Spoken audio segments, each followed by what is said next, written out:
What's good, grassroots world? I'm Chris Logan, I'm Ernie Barber. and we are the Flagrant 2. Coach, what's going on? Wrapped up AAU season, getting ready for high school season, getting ready to discuss basketball in the off season. So lots to talk about, lots on the internet, Twitter, X, whatever you want to call it. Just catch up on some things, talk about some things coming up, maybe provide a few opinions on some things. We always have a thought of those. Those are never a shortage of opinions. Just kind of getting ready. Obviously, football season starting for those that are football fans. But we're not here to talk about football. We're basketball guys. So Yep.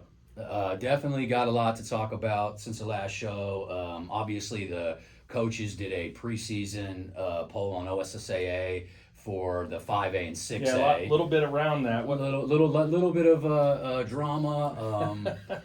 I thought they did decently. I mean, for what it's hard in preseason to know always what a team's going to do, especially in early August.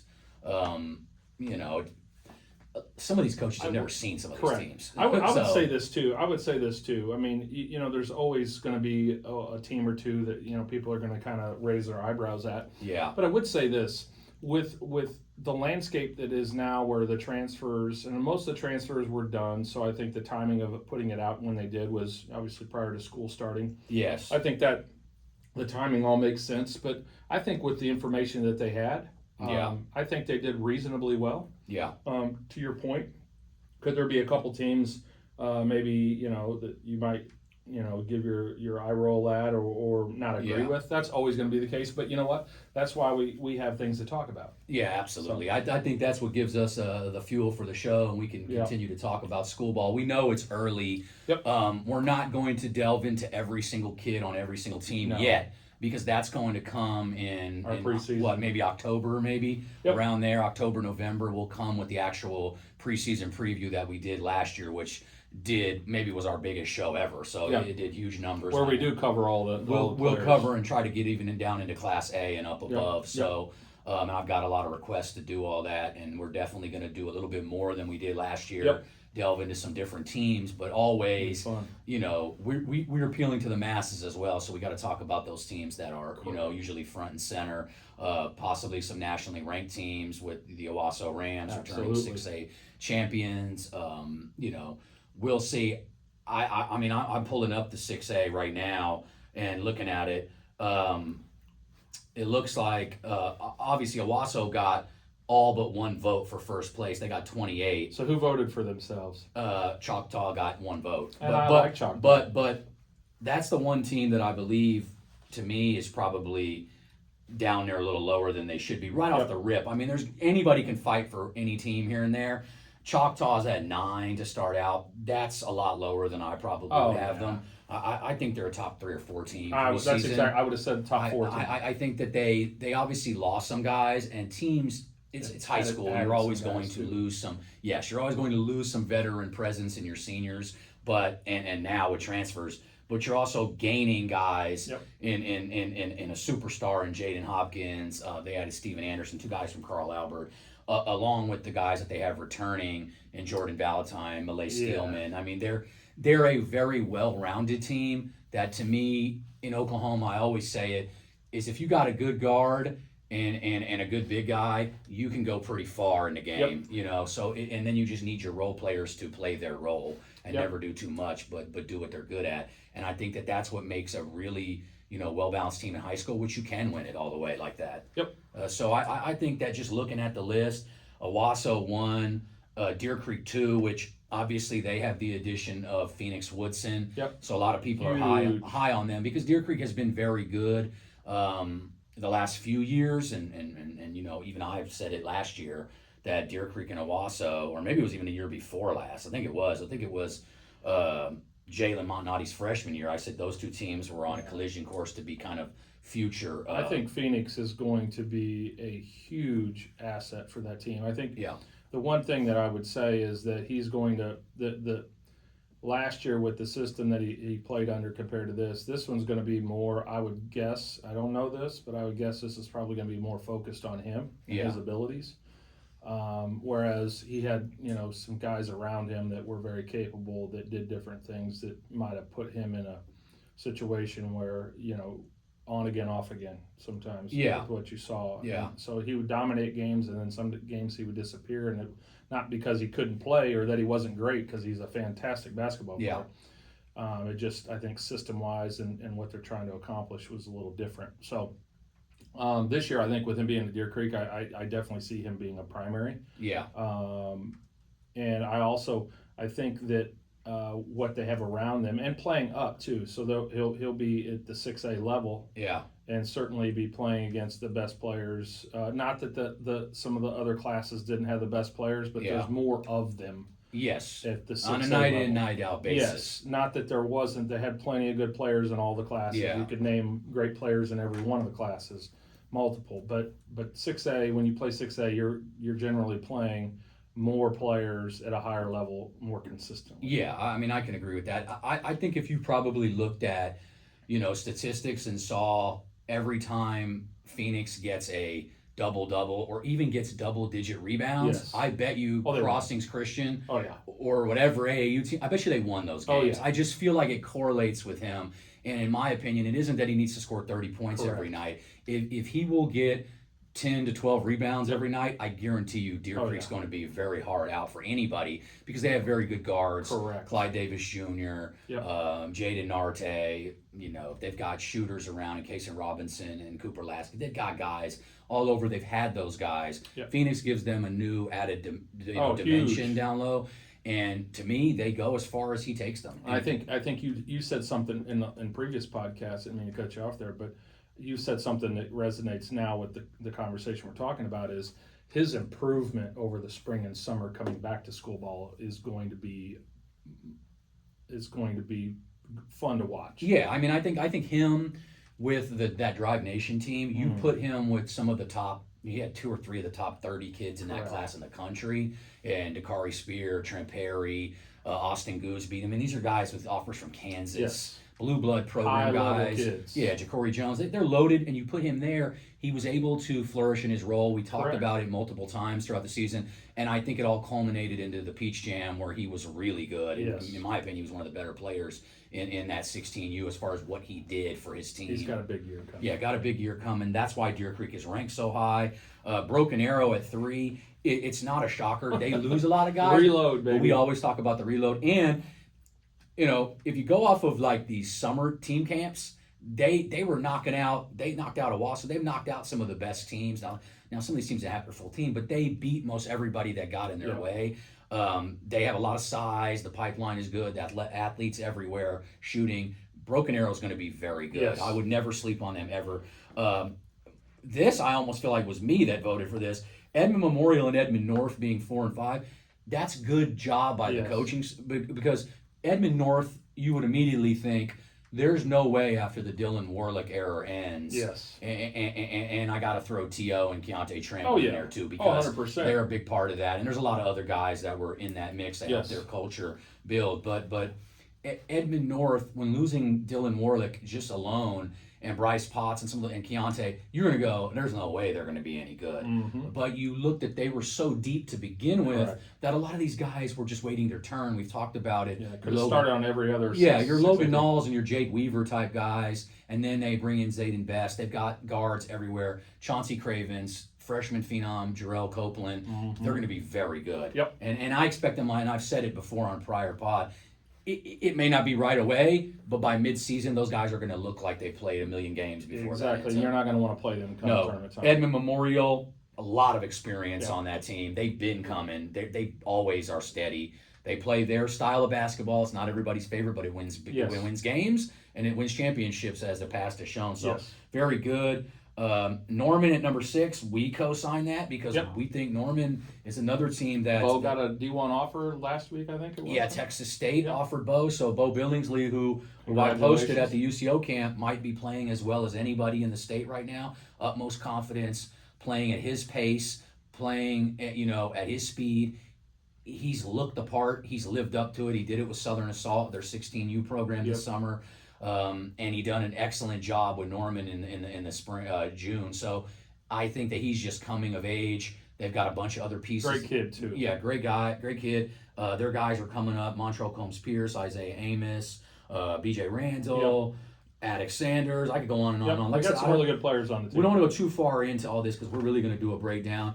I like that move. Union at 7. That's a safe pick because you've got the backcourt of Corbin Gunn and Tristan Driver. Yeah. And they've got a big guy in Miles Flemings. I just told you the blueprint for high school. A good guy that's big that's great and a guard that's great. Usually you can win a lot of games. And then have some depth with the role players like you mentioned. Because not a lot of programs got wings like Jalen where you're 6'7"-ish. Not a lot of teams have that. Not in Oklahoma anyways, and really not anywhere that are at that level. When you have wings that size, it just makes you very versatile. Yes. That's why the Rams are who they are. Yep. Because not only do they have him, they now have guards in Kobe. They had Bowden, who's those guys played excellently all spring and summer, and then Jax Kerr, who's just dominated the paint. So them Moore lost a lot. I mean, it depends on what they're bringing in. I'm hearing some of the guys that transferred haven't. It's kind of a cluster on whether they're actually going there or not. So I got to find out some more. But either the way, I love Tristan Hankins, and I believe that they've got some pieces. Again, Choctaw, Westmore, Southmore. I moved Southmore up a little bit. Yeah, Southmore with the addition of Tyson Pogai. School has started there, so it's no secret. I would have had them up before then. Now you're adding him. Yeah. I think that's just, I think you put them solidly probably in the top 5 or 6. Absolutely. And I think that we were advocates of Southmore last season. And now One you more throw year. the number 1 guard in Oklahoma in the 27 class, Pogai, and then you have Brammer, Pogai, and you got Jasper Chavis and Joey Folsom and TJ Williams. Yep. They're loaded. So I expect them to, and Josiah Ankara, I expect them to be a top 5 type team, especially when they get it all rolling. You got Sand Springs, who I think is a sleeper below that, with Deke Thompson, who's picked up a Division I offer from Omaha, Nebraska. Khalil Allen, they've got a bunch of good kids on that team. Norman North, I like Norman North. I think that I'm probably I do too. higher on them than some because I like the makeup of what they do. I think that they kind of muck up the game and they keep themselves in it when they're probably outmatched. But I think the emergence of Luke Bauman in his senior year and Hezekiah Green, and as long as some of their young guys step up, they're good. Some good length, some good players. But my overall, looking at this without breaking down every single team, my overall team on here that I think is the most slept on is PC North at 15. I think PC North new coach in DJ Lemons. Yes. Longtime assistant at Edmond Santa Fe, also a 17U coach for Mocan. Yep. DJ's a great motivator of kids, a great coach, but it's the players. Yep. I mean, how often have we talked about Kai Brown and Anthony Leonard can single-handedly win a game for you? Yep. Well, then they bring in guys like TJ McNeely, who moves over from class and SAS, so it gives them some size down low. The emergence of DeCaren Johnson is a sophomore. They got a lot of pieces. DJ Stevens is now top over 10 there. Type team. They're so loaded at guard. Makai Thomas. I could go on and on about their guards. They're 2-3 deep at every spot.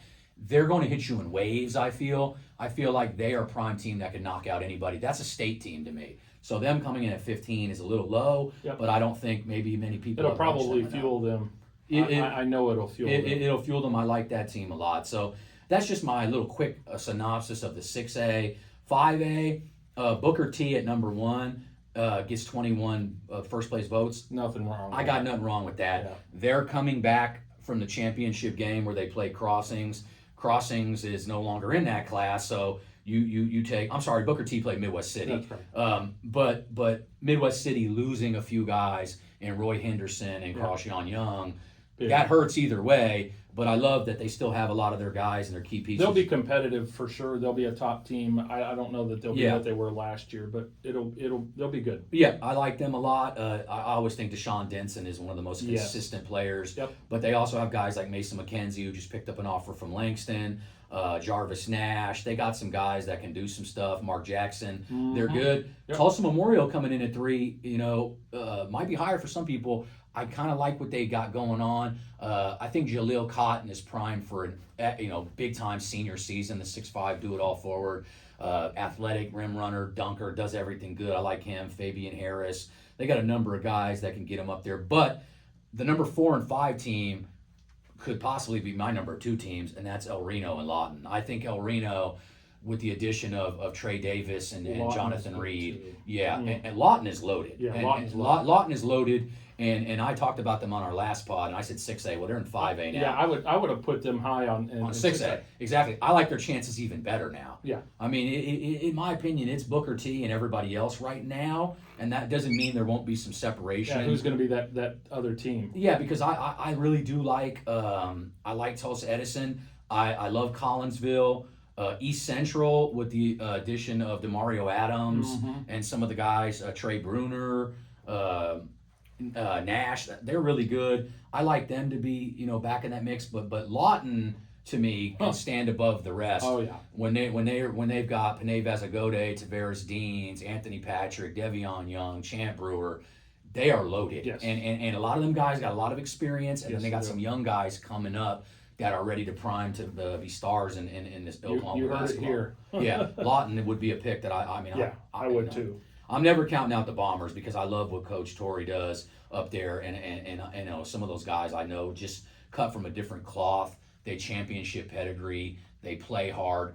I think you're going to see Midwest City competing for the gold ball. I wouldn't write them off. But El Reno and Lawton to me are just right on their bumper, and Tulsa Memorial's in that mix too. I like a lot of these teams on here. Yeah, El Reno is going to be really tough this year. And if I could just throw out one, I'm always going to give you a sleeper team, and they're down at number 12. I like Will Rogers a lot. Will Rogers is loaded with young talent. I think the whole class is like sophomores, but they are top-level sophomores. Hungry. And Brandon Crossland and guys like that. I really feel like they're going to make a splash, and people are going to go, where did Will Rogers come out of? Well, I'm telling you right now, they're going to be really good. So, and then Carl Albert, Del City, they're always good. They'll be in that mix. Great coaching staffs, great kids. They're always going to be in that mix. So, I think that's the 5A. Obviously they haven't done anything lower than that. They don't really do the 4A and stuff like that because it comes out of the district. So, off the top of my head, those are some of the things that I pointed out on those. Remember, the coaches voted on this. Yep. It will all work its way out. Yeah, the districts have they're voting on them. I believe they're voting on them tomorrow. What changes do you anticipate with that? There's going to be some. I mean, I've seen, District 1 and District 2. I could pretty much tell you what it is. District 1 looks like it's Deer Creek, Edmond Memorial, Southmore, Norman North, PCO, Mustang, Yukon, U.S. Grant. So top heavy, obviously, with Deer Creek, Memorial. U.S. Grant going to be in District 1, huh? Yeah, it looks like that's where they're going to be. Instead of District 2 like they were last Yes, because Capitol Hill looks like they're going to be in District 2. Got it. And then that you'll have, and I think it's really competitive, Norman, Choctaw, Moore, Edmond, Santa Fe, PC North, Piedmont, Lawton, Ike, who I think is going to be very good, Capitol Hill. So, and then you get into like your District 3s, Owasso, Union, Westmore, PC West, Muskogee, and so on. And then the rest of them, That's changed quite a bit. they're voting. They've got to vote on this. So when this show comes out, it probably will already be out there. We're giving you the sneak peek if you were to listen to this live. So, and not many people know what those teams are. So it's interesting to see that and see some things. I mean, nothing really jumps out to me on that. No, just the change. Just the change. All I can say is I still like Owasso. I mean, come on. I just, It doesn't matter what district they're in. I think that after this season, and I think Southmore is going to compete right now. Mm-hmm. I think after this season, it's going to be up in the air because I think that obviously as long as you have Jalen and Bowden, Owasso's going to be good. They'll lose Jax, they'll lose a couple guys. They're going to be good. Kobe Freeman will be gone, and I'm sure they'll retool. But I think at that point, Southmore, with all their young guys, depending on who they bring in, they're going to jail. And I think that it's going to be kind of them, pushing for that viable spot for that number one. But I believe that might be next season, but I won't count them out in the mix because but you'd be crazy to not take Owasso right now. Provided, my opinion. Everybody stays healthy. Yeah, that's the big thing. If everyone stays healthy, I think Owasso is your strong favorite to win 6A. I think that's... Yeah. They're going to have a target on their back, and that makes it even more difficult. So now this year, the difference between last year and this year is Owasso was hunting, and North had the target on their back. Yeah, right? So now Owasso wins it, and now they've got the target on their back. Are they prepared to get the best every night? Now, it doesn't mean they didn't get everybody's best, or people weren't trying to beat them, but when you're the king, everybody's coming for you. So. Well, and like I talked about last season, that Edmond North was going for the first ever three-peat in 6A. Mm-hmm. Owasso will now have that chance, and that to me will fuel them to continue to win. It's like sometimes teams win, and you've seen it in professional sports, in college. It's like, they kind of take a step back, they relax, like we've done this. Yep. I think Owasso, and I think with the way Coach Montanati, and I think that those guys are wired, I don't see them being okay with just being okay. I believe that they're going to come out and try to get that. They want that 3 in a row bad. So to get 3 in a row, you got to win 2 in a row. Yep. So they're going to start out there with the national schedule. It should be pretty good. Winning anything back to back, let alone 3 in a row, is difficult at a high level, and obviously. Absolutely. I think that's why people to this day should give the flowers to those guys over at Edmond North, because they had a virtual dynasty. Yep. The only thing that stopped them from winning a 3rd gold ball in a row was the number 10 to 15 player in the country hitting dagger after dagger in an overtime period to win that thing. And Warlick was in foul trouble most of that game, or it could have been different. Yeah, just imagine T.O. being on that team and not transferring. Yeah. Just imagine. I mean, and T.O. showed his worth to me over the period of his career. What he did was special, and I'm looking forward to watching him with Missouri this year. And be fun. Definitely looking forward to following all the guys that have moved on to college, like I always do. I think in October they have a big time JUCO event at the Trae Young Center, where they're bringing teams in from the whole country, and I look to be there. I know Okie Ball hasn't done a JUCO event live. I think that'll be the first one that I come to. Obviously been to a million JUCO games, but not covered them. I think I'll do some coverage of that and kind of show off kind of maybe where some of these guys have been and kind of follow some of our JUCO preview. Yeah, maybe we'll do a little special and bring some people in from there or something like that are covering it or hosting it. So that's something to look forward to. Obviously, we have elite camps coming up. I know Oklahoma State has an elite camp on the 24th. They're bringing in a lot of guys. Some have already happened. Some are still yet to happen. Yes, we've had a lot of the D2s have had their elite camps. I know that, and some offers have come out from that stuff, and which was what we love to see. Yep. I know that we will be having, and me and Chevis Miller out of Tulsa, who is another scout who specializes in. Shout out to Chevis. Yeah, shout out to Chevis Miller. He's a player development guy. He's one of the more well-respected player development guys in the country. He works at camps like Crossroads. John Lucas, they look for him for his strengths and his abilities. And I think that me and him coming together, people in Oklahoma always say, like, why can't we come together?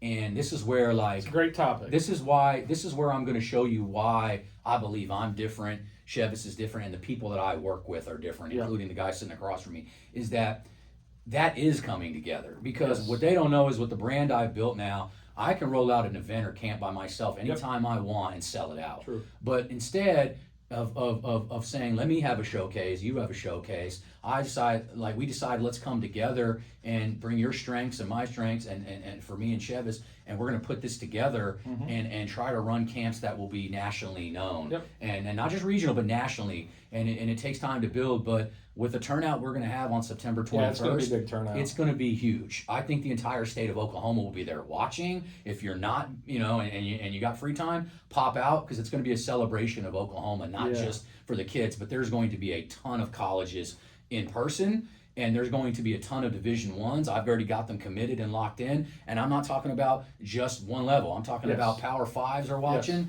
We got low to mid majors watching on stream.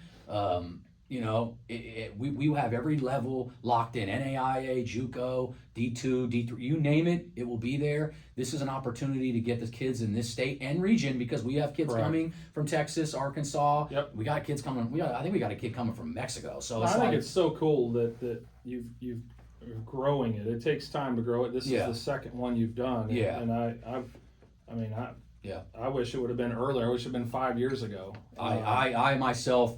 It's. I know last year I helped with it. This year we're partnering and we're doing it. But like I said, this is what For the happens kids, when man. kids I come love this. together. When you put your egos to the side. Yep. And I heard people last year saying, like, why didn't people come together? Well, here we are. We're coming together. Yeah. This is 2 Oklahoma guys now coming together. Yep. And we have help.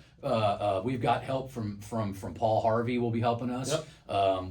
We've got tons of guys in the Tulsa and Oklahoma City market, coaches that will be coming up that coach high school AAU to help out. Like I said, it's a celebration of Oklahoma, but this is legitimately going to be, in my opinion, the best opportunity for kids to get seen all in one place. Yes. You can go to all the elite camps play against individually. each other, play against great players.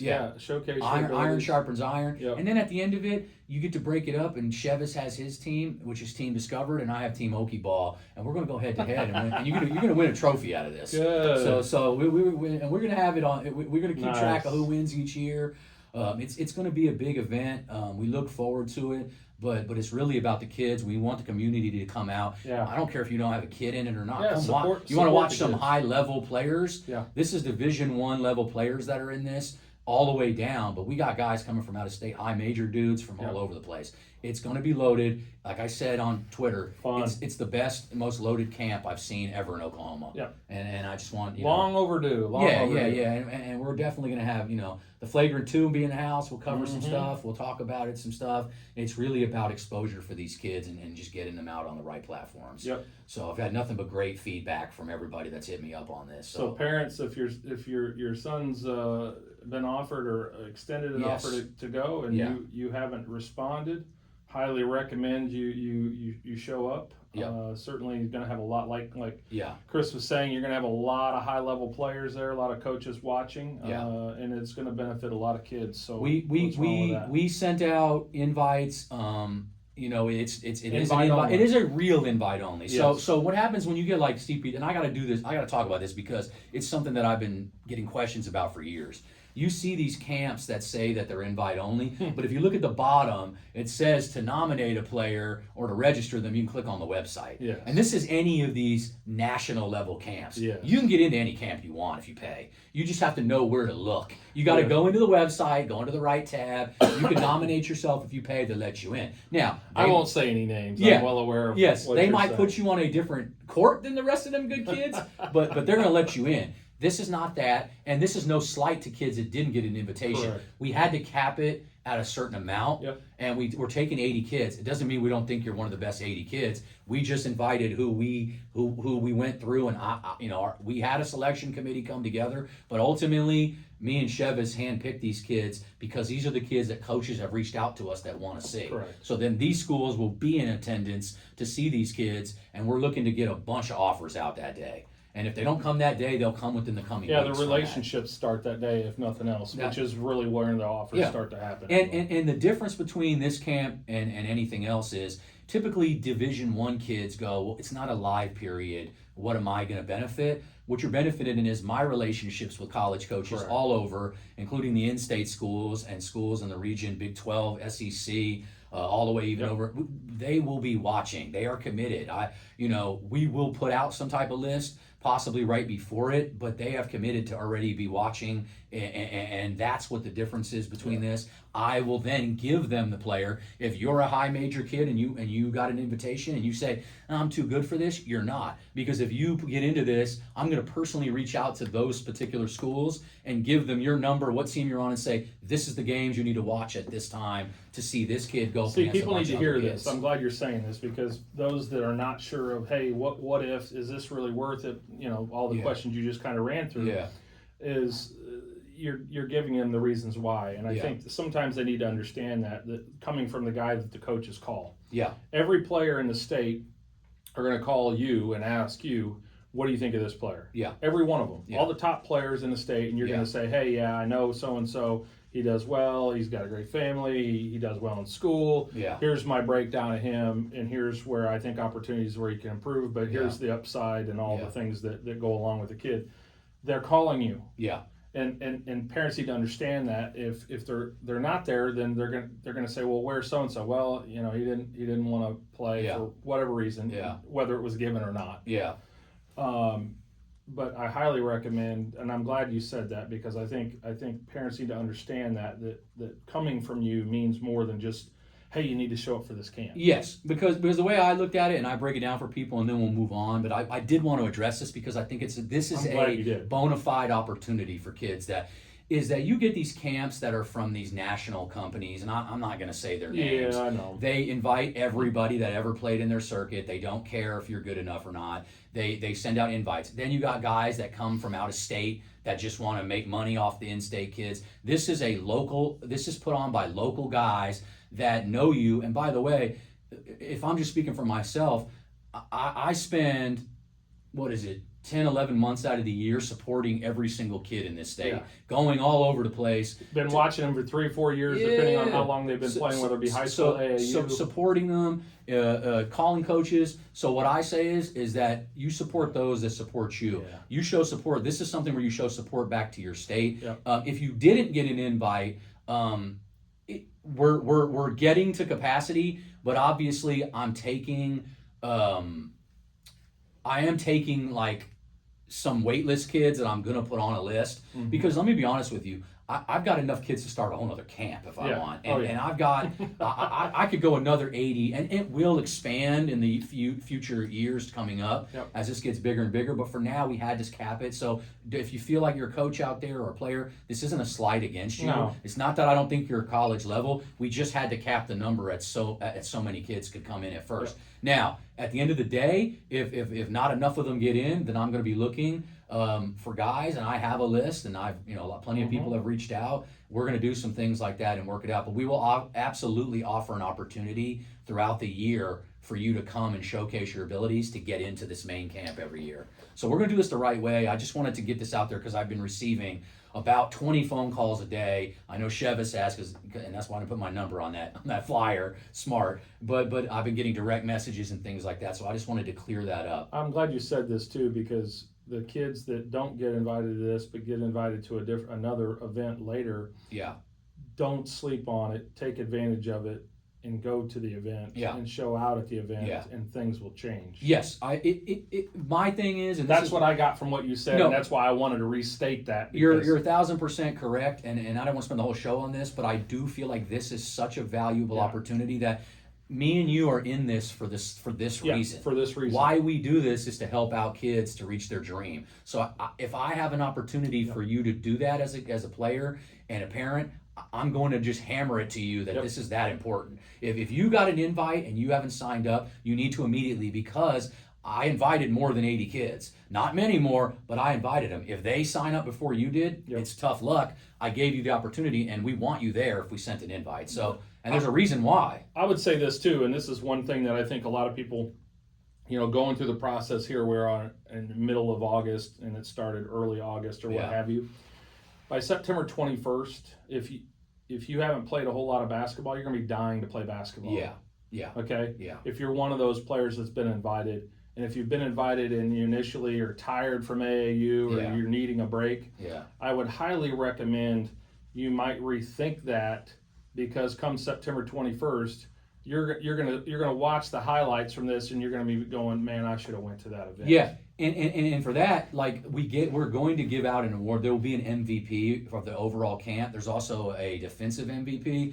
Our defensive MVP last year, Malachi Schlera from Bing, he got himself a couple offers from coming to that event, and he was always a really good player. But I believe that gave him an opportunity to propel himself a little bit out there, because there was directly coaches watching him. He dominated that camp. He may have not been a name that everybody knew. He played just as good as any of the best kids that were out there that have and there were some kids in there that have Division I offers as of now that were there last year. So that just shows you this isn't like just for the high, like this is for kids that are next level ready, but maybe they don't have enough steam behind their name, or they're not getting enough exposure, and then obviously the kids, if they want to propel themselves up. So if you think you're the cream of the crop, you think you're the best kid in the state, come prove yourself, win that MVP, and then you might be got a chance to say you're the number one kid in your class.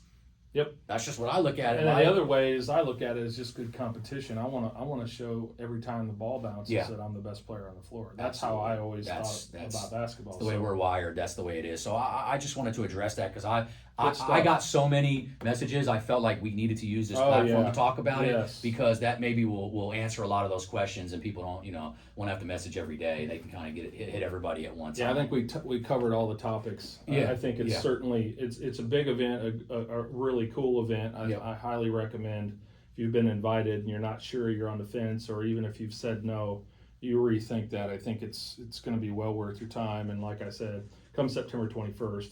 You haven't been bouncing the ball for 6 weeks. Yeah, and you're going to be dying to play. And the last thing I'll say is, I know that there's these national camps and quote unquote national that reach out to these kids here. Yeah. This is the thing.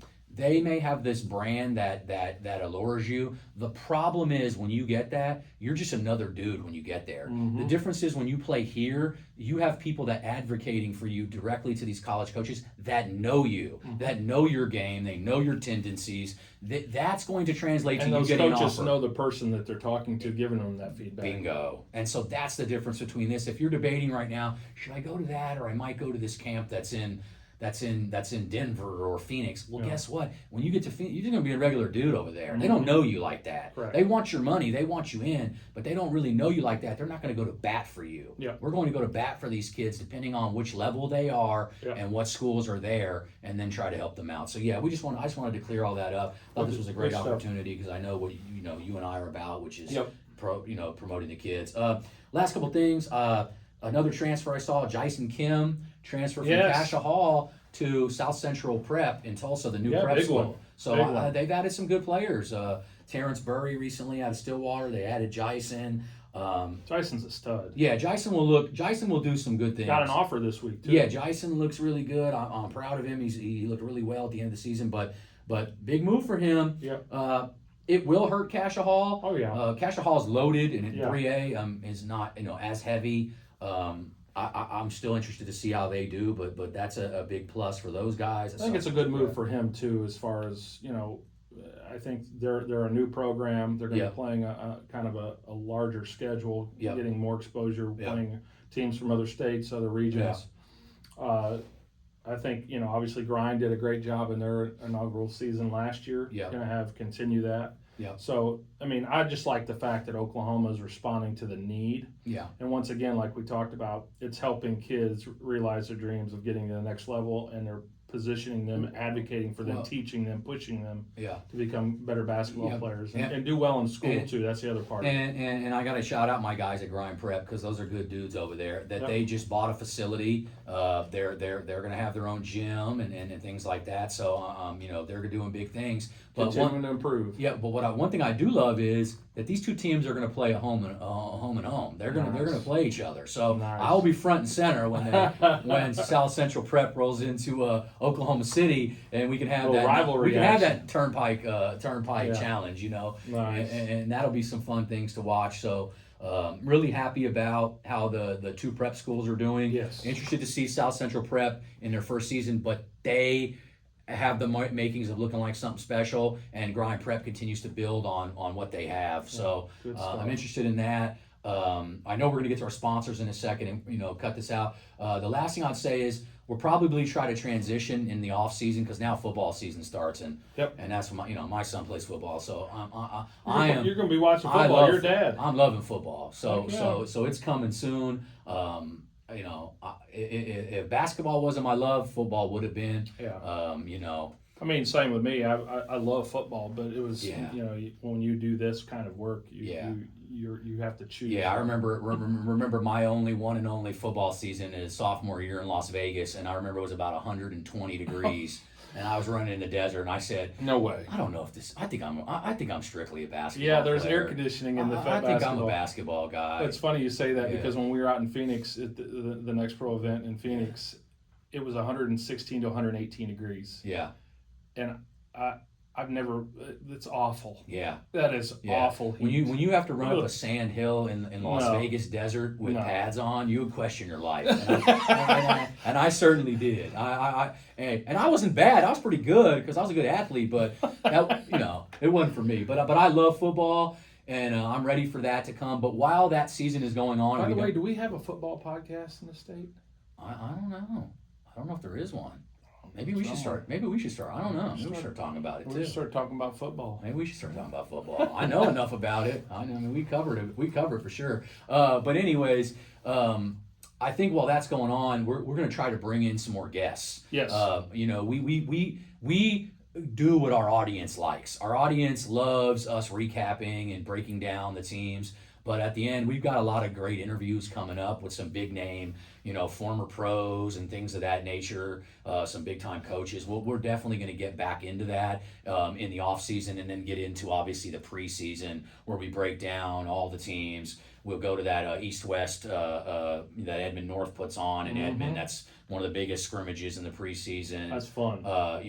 We'll do some stuff like that and really break down, and then you and I will give our championship picks, the ever popular championship picks we'll give in each class, and kind of break down some of our dark horses and things like that. So we're getting there, but we definitely want to continue the show, even though there's no basketball going on right now. Yeah, still a lot going on in the off season. Opportunities to talk to coaches, like you said previously.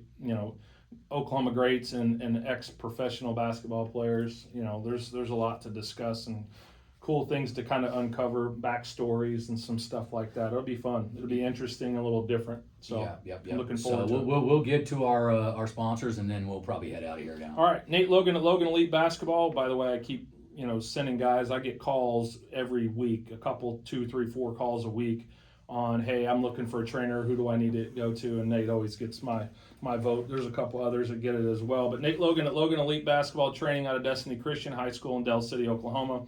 He provides affordable group and private training options every week. Logan Elite Training aims to help players develop their skill sets, basketball IQ, confidence, and ultimately help them become more prepared for their current teams as well as the next level. Logan Elite currently trains or has trained some of the best high school and middle school players in Oklahoma, including OU commit Dayton Forsyth and Green Bay commit Jeremiah Johnson, both former Oklahoma kids. Start training with Nate today by visiting LoganEliteBasketball.com or messaging him on Facebook or Instagram at @NateLogan_Logan Elite. And my son also trains with him, and he says, hey, look, he's trained with other guys. He's tried different trainers, and he says Nate is first rate for sure. Does a great job. So shout out to Nate. Second sponsor we got Redwood Roofing, and they just did they sponsored a team after the maybe 80s. Nationals. Yeah, they played in the maybe Nationals. Yeah, the maybe Nationals, which they did real well. I think they got to the Elite Eight. So shout out to the boys. Yeah, I know Paul was involved in that. They had Jamari Simpson, Jake Weaver, Corbin Gunn, Brady Handcuff. Some of the guys are going to be playing in your. Yeah, for sure. A lot of guys in the showcase. So fantastic. Yep, definitely. So Redwood Roofing is Oklahoma's premier partner for all your roofing replacement, insurance, claim management needs. In our many years of serving Oklahomans, we found that the vast majority of homes in Oklahoma already have existing hail damage their owners are unaware of. More importantly, most homeowners don't realize that when their roof reaches 10 years, your insurance policy has a built-in trigger that significantly reduces the amount of insurance will pay to replace it. In many cases, this can cost you in excess of $10,000 out of pocket to ever get a new roof. At Redwood, we make it our mission to inform and protect hard-working Oklahomans from this devastating insurance trap. On the west side of the state, call or text former OU football great Caleb Kelly at 559-326-4019, or on the east side of the state, call or text Oklahoma Prep Hoops Guru Paul Harvey at 918-698-1280. You can also visit our website at www.redwoodok.com. And one of our team members will simply text you photos of your roof. Your roof is quite literally the protective covering of your family's life. That's why we set every expectation and measure every result by one simple standard. What would I do if my family lived here? So shout out to Redwood Roofing, along with Nate Logan. Thank you for the sponsorships, and thank you for those that have donated outside of the sponsorship as well. Yeah. We greatly appreciate it. Also, shout out to our guy here that owns the studio, great studio that we do our podcast in. So the best podcast studio. Best podcast studio in Oklahoma right here. I mean, This place is for real. Yep. For those that have not been here, you need to check it out. If you're thinking about doing a podcast, reach out to Chris or myself. We'll get you in contact. But Jackson does a great job. Jackson Zerby here with our podcast. He's behind the scenes doing our sound and everything else. Does a great job for us. So shout out to him. But great podcast. I highly recommend it. The studio is first rate. And obviously the sound quality and everything else is as good as you're going to find. So if you're looking for a podcast studio, look no further. So appreciate you, Oklahoma. Stay tuned. The leading basketball podcast in the state. Signing out. Peace.